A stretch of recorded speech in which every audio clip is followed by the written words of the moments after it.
Hi friend.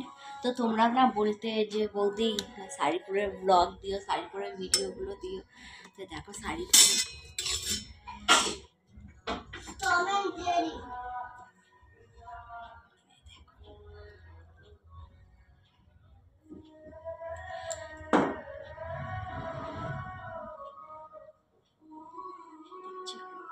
কেমন লাগছে বলো, বুঝেছো?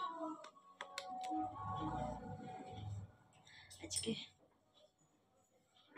তো শাড়ি পরে অনেকদিন ধরে ব্লগও করা হচ্ছিল না, তো ভাবলাম আজকে শাড়ি পরেই ভিডিওটা করি। তো শাড়ি পরেই ভিডিওটা করছি। তো বলো, আসলে অনেক সকালবেলা উঠেছি, উঠে জানো তো কাজকর্ম সবই কমপ্লিট। এক মিনিট, আসলে না কাজকর্ম সবই মোটামুটি কমপ্লিট, তাই ভাবলাম কি করবো, তো তোমাদের সাথে কথা বলবো। তো তোমরা অনেকেই বলছিলে বৌদি শাড়ি পরে ভিডিওগুলো দাও, শাড়ি পরে। তো শাড়ি পরেই ভিডিওগুলো করছি। আর আজকে না অনেক অনেক অনেক সকালবেলা উঠেছিলাম জানো তো, আজকে অনেক সকালে উঠেছি, উঠে কাজকর্ম সব কমপ্লিট হয়ে গেছে। তো ভাবলাম যে কি করব, ভালো লাগছে না। হ্যাঁ, তো মানে কাজকর্ম বলতে গেলে কি রান্না বান্না কমপ্লিট, খাওয়া টিফিনটা করা হয়ে গেছে, বাট খাওয়া দাওয়া হয়নি।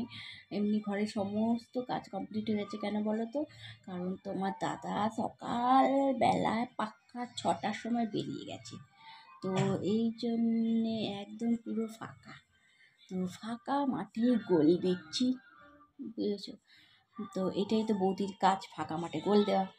কারণ খুব ভালো লাগছিল না আসলে, জানো তো দুদিন ধরে মানে আমার এখানে না খুব অশান্তি হচ্ছে। অশান্তি কীরকম জানো তো, এই যে এরকম হচ্ছে। তো আশা করছি যে এই ঝামেলাটা থেকে বেরিয়ে আসার জন্য।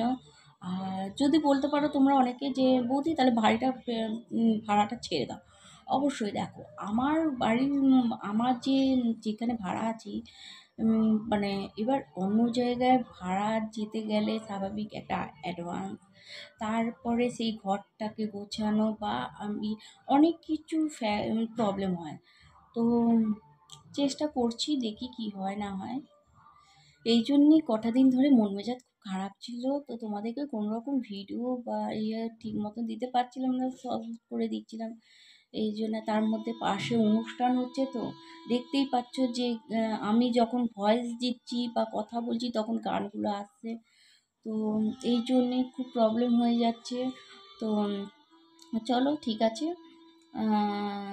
আশা করছি আবার নতুন নতুন ব্লগ বা ভিডিও আমি তো দিয়েই যাচ্ছি বলো, তোমাদেরকে অবশ্যই আমি নতুন নতুন ভিডিও দিয়েই যাচ্ছি কিছু না কিছু দিয়ে।